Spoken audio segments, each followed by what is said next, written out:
Palakkad MLA എന്ന നിലയിൽ നടപ്പാക്കുന്ന സ്മൈൽ ഭവന പദ്ധതിയുടെ ഭാഗമായി ഇന്ത്യൻ മണിയുമായി ചേർന്ന് നിർമ്മിക്കുന്ന 6ാമത് വീടിന്റെ തറക്കല്ലിടൽ ചലച്ചിത്ര താരം ശ്രീ സൈജു കുറുപ്പും Indian money chairman Shri Mohanan ഗോപാലകൃഷ്ണനും ചേർന്ന് നടത്തി.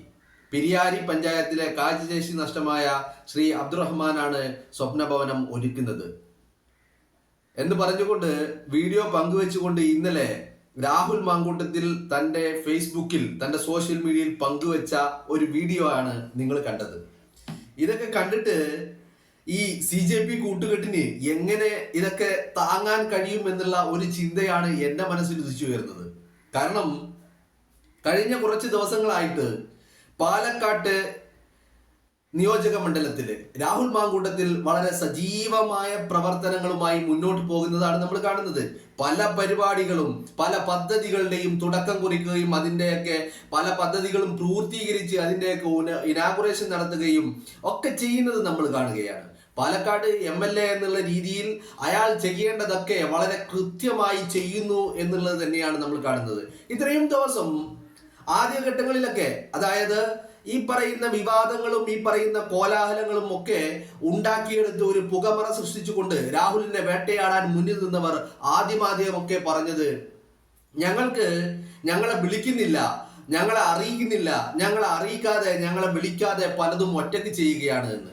പക്ഷേ ഒരു ഘട്ടം കഴിഞ്ഞപ്പോ ഇതൊക്കെ രാഹുലിന് തന്നെ വലിയ രീതിയിലുള്ള അഡ്വാൻറ്റേജ് ആയി മാറുകയാണ് എന്ന് പറഞ്ഞു കഴിഞ്ഞാൽ ഇവരുടെ പ്രതിഷേധങ്ങളും അല്ലെങ്കിൽ ഈ മാധ്യമങ്ങളുടെ ഈ പറയുന്ന തിക്കും തിരക്കും കൂട്ടലും ഒക്കെ അത് രാഹുൽ മാങ്കൂട്ടത്തിനെ സംബന്ധിച്ചിടത്തോളം അയാളുടെ പ്രവർത്തനങ്ങൾ ജനങ്ങളിലേക്ക് എത്തുവാനുള്ള ഏറ്റവും വലിയ ഒരു പ്ലാറ്റ്ഫോം ആണ് എന്ന് മാധ്യമങ്ങൾ തിരിച്ചറിഞ്ഞുകൊടുത്തുനിന്ന് മാധ്യമങ്ങളൊക്കെ ഇപ്പൊ പിൻവാങ്ങിയിരിക്കുന്നു. ഇപ്പോ രാഹുലിന്റെ പരിപാടികളൊന്നും ആരും തന്നെ റിപ്പോർട്ട് ചെയ്യുന്നില്ല, ആർക്കും പരിഭവങ്ങളില്ല. ആദ്യമൊക്കെ ഞങ്ങളെ അറിയിക്കാതെ, ഞങ്ങളെ വിളിച്ചില്ല, ഞങ്ങളെ ക്ഷണിച്ചില്ല, അറിയിക്കാതെ ചെയ്തു എന്നൊക്കെ പറഞ്ഞവര് ഇപ്പോ അറിയിച്ചിട്ടും വിളിച്ചിട്ടും പോകുന്നില്ല, റിപ്പോർട്ട് ചെയ്യുന്നില്ല. അതിനുള്ള കാരണം എന്ന് പറയുന്നത് ഇങ്ങനെ റിപ്പോർട്ട് ചെയ്തു കഴിഞ്ഞാല് അത് പാലക്കാട് നിയോജക മണ്ഡലത്തിലെ രാഹുൽ മാങ്കൂട്ടം എന്ന് പറയുന്ന MLA സംബന്ധിച്ചിടത്തോളം അയാളെ 2026 തെരഞ്ഞെടുപ്പ് കാലയളവില് അയാൾക്ക് പ്രചരണങ്ങൾ ഒന്നും നടത്തേണ്ട ഒരു ആവശ്യവും ഉണ്ടാവില്ല എന്നുള്ള തിരിച്ചറിവിൽ നിന്ന് നമ്മളായിട്ട് ഫ്രീ ആയിട്ട് ഈ പറയുന്ന രാഹുലിന് പബ്ലിസിറ്റി ഉണ്ടാക്കി കൊടുക്കേണ്ട എന്നുള്ള തീരുമാനത്തിൽ നിന്ന് രാഹുലിനെ ബഹിഷ്കരിക്കാൻ മാപ്രകൾ തീരുമാനിച്ചിരിക്കുക. അതിന് ഈ പബ്ലിസിറ്റി ഉണ്ടാക്കി കൊടുക്കുക എന്നുള്ള തീരുമാനം മാത്രമല്ല കേട്ടോ, അതിന് മറ്റൊരു കാരണം കൂടിയുണ്ട്. എന്താണ് ആ കാരണം എന്ന് പറയുന്നത് ഈ രാഹുൽ മാങ്കൂട്ടത്തിനെതിരെ ഉയർന്നു വന്നിരിക്കുന്ന വിവാദങ്ങളിൽ രാഹുലുമായിട്ട് ഈ വിവാദങ്ങളൊക്കെ ഉയർന്നു വന്നപ്പോൾ അതിനെ ഏറ്റവും മുന്നിൽ നിന്ന് അതിനെ കൊണ്ടു നടക്കുകയും അതിനെ വലിയ വിവാദങ്ങളിലേക്ക് ചെന്നെത്തിക്കുകയും അതിനെ ഇത്രയധികം ചർച്ച ചെയ്ത് നിലനിർത്തുകയും ചെയ്തത് ഈ പറയുന്ന മാപ്രകളാണ്.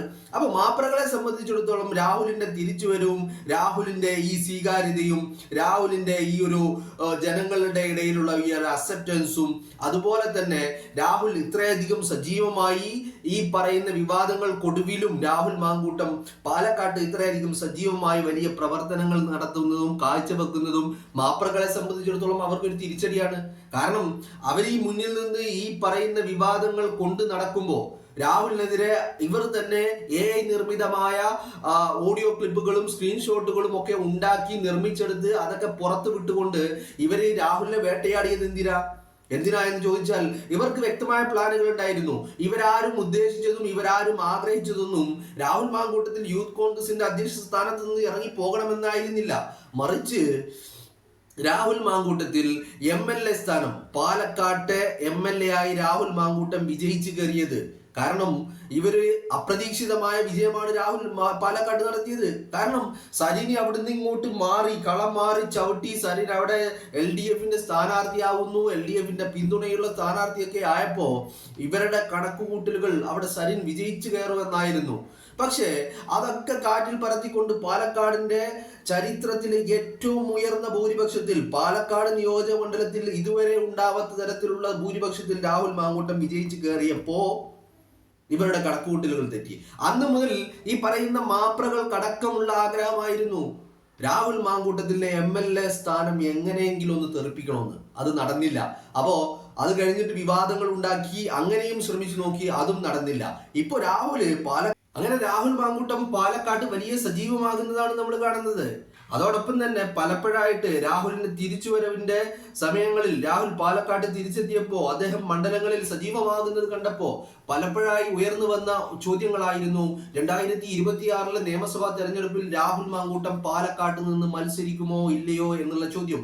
അതിനുള്ള ഉത്തരം കഴിഞ്ഞ ദിവസം KPCCയുടെ പ്രസിഡന്റ് ശ്രീ സണ്ണി ജോസഫ് ഒരു അഭിമുഖത്തിൽ വളരെ കൃത്യമായി അദ്ദേഹം പറഞ്ഞു വെക്കുന്നുണ്ട്. എന്താണ് പറഞ്ഞു വെക്കുന്നത്? രാഹുലിനെതിരെ ഉയർന്നു വന്നിരിക്കുന്നത് വെറും പുകമറകളാണ്, പോലീസ് അന്വേഷിക്കുന്നുണ്ട്, പോലീസ് തന്നെ പറയട്ടെ ആ ഓഡിയോയുടെ നിജസ്ഥിതി എന്താണെന്ന് പോലീസ് പറയട്ടെ എന്ന്. കോൺഗ്രസും ഈ പറയുന്ന രാഹുൽ അടക്കമുള്ള ആളുകൾ എന്തുകൊണ്ടാണ് അത്തരത്തിലൊരു സ്റ്റാൻഡ് എടുത്തതെന്ന് ചോദിച്ചാൽ, കാരണം കോൺഗ്രസും രാഹുലും പറയാണ് ഇത് എന്റേതല്ല, ഇത് AI നിർമ്മിതമാണ് അല്ലെങ്കിൽ വ്യാജമായി ഉണ്ടാക്കിയെടുത്തതാണെന്ന് പറഞ്ഞു കഴിഞ്ഞാൽ അതിനെ അംഗീകരിച്ചു കൊടുക്കാനും അതിനെ വകവെച്ചു കൊടുക്കാനും ആളുകൾ ഉണ്ടാവില്ല. അതിനെ ആരും അംഗീകരിക്കില്ല. നേരെ മറിച്ച് ആ ഓഡിയോ ക്ലിപ്പുകളുടെ നിജസ്ഥിതി പോലീസ് തന്നെ പറയുകയാണ് അത് വ്യാജമാണെന്ന് പറഞ്ഞു കഴിഞ്ഞാൽ പിന്നെ അത് അംഗീകരിക്കുകയല്ലാതെ ബാക്കിയുള്ള വഴികളുമില്ല. അങ്ങനത്തെ ഒരു ഘട്ടത്തിൽ അത് പോലീസ് തന്നെ പറയട്ടെ എന്നുള്ള ആർജവത്തോടു കൂടിയുള്ള നിലപാടാണ് രാഹുൽ എടുക്കുന്നത്. കാരണം അയാൾക്ക് അതിൽ വിശ്വാസമുണ്ട് തന്റേതല്ല എന്നുള്ളത്. പിന്നെ അത് രാഹുൽ പറഞ്ഞതുകൊണ്ട് അത് അംഗീകരിക്കാനായിട്ട് പോകുന്നുമില്ല. ആ ഒരു ഘട്ടത്തിൽ രാഹുൽ അതിനെപ്പറ്റി ഒന്നും മിണ്ടാതിരിക്കുക. കാരണം പോലീസിന്റെ കയ്യിലുള്ള സാധനം അത് സ്വമേധയാ കേസെടുത്ത് അന്വേഷിക്കുന്ന പോലീസിന് ഈ തെളിവുകൾ പര്യാപ്തമാണെങ്കിൽ അവർ അതും വെച്ചിട്ട് രാഹുലിനെ പൂട്ടുമെന്നുള്ള കാര്യത്തിൽ ഉറപ്പാണ്. എത്ര ദിവസമായി എത്ര മാസങ്ങളായി ഇപ്പൊ അന്വേഷിക്കുന്നു സ്വമേധയാ കേസെടുത്തിട്ട്. ഇന്ന് ഈ നിമിഷം വരെ ഇവരാരും രാഹുലിന്റെ വീട്ടുപടക്കിലേക്കോ അല്ലെങ്കിൽ രാഹുലിന്റെ MLA ഓഫീസിലേക്കോ ഇന്ന് വരെ ഒരു ഫോൺ കോൾ കൊണ്ട് പോലും രാഹുലെ നീ ഒന്ന് വരണം, നിന്നെ ഒന്ന് ചോദ്യം ചെയ്യണം എന്ന് പറഞ്ഞ് വിളിപ്പിച്ചിട്ടില്ലല്ലോ. എന്തുകൊണ്ടാണ് അത് ചെയ്യാത്തത്? കാരണം എന്ന് പറയുന്നത് ഈ പറയുന്ന ഓഡിയോകളെ ഡിപ്പെൻഡ് ചെയ്തുകൊണ്ട് മുന്നോട്ട് പോകാൻ പോലീസിന് ബുദ്ധിമുട്ടുണ്ട്. അത് രണ്ട് തരത്തിലാണ്. ഒന്ന്, ഈ പുറത്തു വന്ന മാധ്യമങ്ങൾ പുറത്തുവിട്ട ഓഡിയോ ക്ലിപ്പുകൾ പോലീസ് ഡിപ്പെൻഡ് ചെയ്ത് കഴിഞ്ഞാൽ അത് രാഹുലിൻ്റെതാണെന്നുള്ള ശാസ്ത്രീയ പരിശോധന നടത്തി തെളിയിക്കേണ്ട ബാധ്യത പോലീസിനുണ്ട്. എങ്കിൽ മാത്രമേ അത് കോടതി സ്വീകരിക്കുള്ളൂ. ഡിജിറ്റൽ തെളിവുകളൊക്കെ ഇതുപോലെ ശാസ്ത്രീയ പരിശോധന നടത്തി നമ്മൾ തെളിയിക്കണം. അങ്ങനെ തെളിയിച്ചാൽ മാത്രമേ അത് കോടതിയിൽ സ്വീകരിക്കുകയുള്ളൂ. ഒന്നാമത്തെ കാര്യം. രണ്ട്, അങ്ങനെ തെളിയിക്കണം എന്ന് മാത്രമെങ്കിലും കോടതി ഈ ഡിജിറ്റൽ തെളിവുകൾ ശാസ്ത്രീയ പരിശോധന നടത്തി കഴിഞ്ഞാൽ അത് രാഹുലിൻ്റെതല്ല എന്ന് കണ്ടെത്തി കഴിഞ്ഞാൽ പിന്നെ അടുത്തൊരു കടമ്പയുണ്ട് പോലീസിന് മുന്നിൽ. എന്താണത്? അത് ഈ അന്വേഷണ ഉദ്യോഗസ്ഥർ തന്നെ ഇത് ആരുണ്ടാക്കി, എവിടെ നിന്നുണ്ടാക്കി, ആരുടേതാണ്, എങ്ങനെയൊക്കെയാണ് എന്നുള്ള കാര്യങ്ങൾ കൂടി കണ്ടുപിടിക്കണം. അങ്ങനെ കണ്ടുപിടിക്കേണ്ടി വരുമ്പോൾ ഇതിന്റെ പിന്നിലുള്ള ഗൂഢാലോചന പൊളിയും. ഇത്രയും ദിവസം രാഹുലിനെ വേട്ടയാടിയവരൊക്കെ പ്രതികളായി മാറും. അവരൊക്കെ ഇതിന് എണ്ണി മറുപടി പറയേണ്ടി വരും. അങ്ങനെ ഒരു ഘട്ടങ്ങളിലേക്ക് കടന്നു പോവാതിരിക്കാനാണ് പോലീസ് ഇപ്പോഴും ആ ഓഡിയോ ക്ലിപ്പുകളെ ഡിപ്പെൻഡ് ചെയ്തുകൊണ്ട് അന്വേഷണത്തെ മുന്നോട്ട് കൊണ്ടുപോകാൻ തയ്യാറാവാത്തത് എന്നുള്ളതാണ്. എന്താണെങ്കിലും ഈ കാഴ്ചകളൊക്കെ കാണുമ്പോൾ വലിയ ഒരു സന്തോഷം. നമ്മളെ സംബന്ധിച്ചിടത്തോളം ഇത്രയും കാലം ഇന്ന് ഈ നിമിഷം വരെ രാഹുലിനെതിരെ ഉയർന്നു വന്നിരിക്കുന്ന പരാതികൾ ഉയർന്നു വന്നപ്പോ ആരോപണം ഉയർന്നു വന്ന അന്ന് നിമിഷം മുതൽ ഇന്ന് ഈ നിമിഷം വരെ രാഹുലിന് വേണ്ടി സംസാരിച്ചതാണ്. അതുകൊണ്ട് തന്നെ രാഹുൽ തിരിച്ച് പാലക്കാട് എത്തണമെന്ന് ആഗ്രഹിച്ചതാണ്.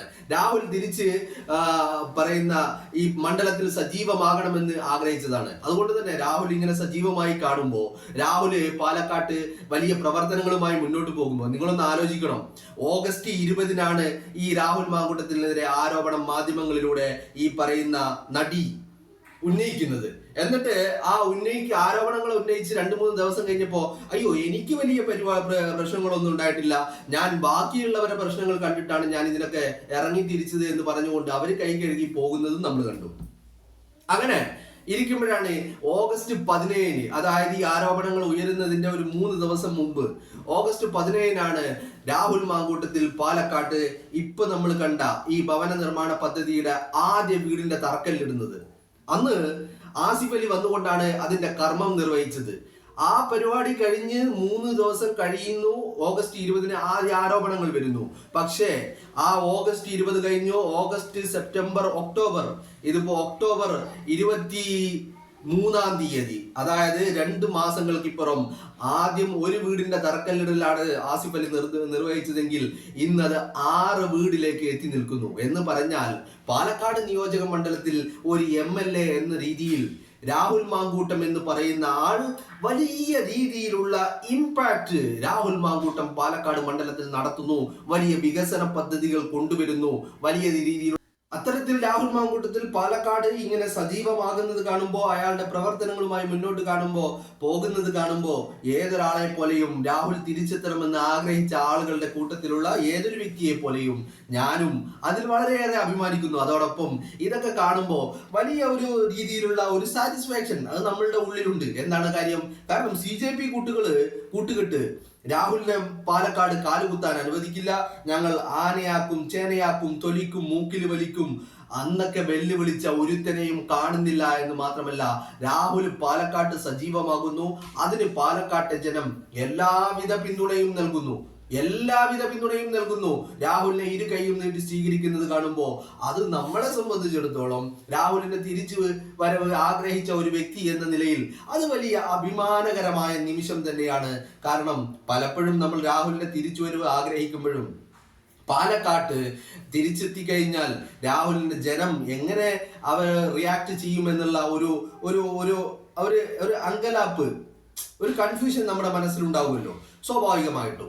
പക്ഷേ ആ കൺഫ്യൂഷനുകളെ ഒക്കെ തള്ളിക്കളയുന്ന രീതിയിലുള്ള സ്വീകാര്യത രാഹുലിന് പാലക്കാട് ലഭിക്കുന്നത് കാണുമ്പോൾ ഓഫ് കോഴ്സ് 2026 രാഹുൽ മാങ്കൂട്ടം തന്നെ പാലക്കാട് സ്ഥാനാർത്ഥിയാവുകയും ചെയ്യും, വിജയിച്ച് കയറുകയും ചെയ്യുമെന്നുള്ള കാര്യത്തിൽ ഒരു തർക്കവും ആർക്കും വേണ്ട.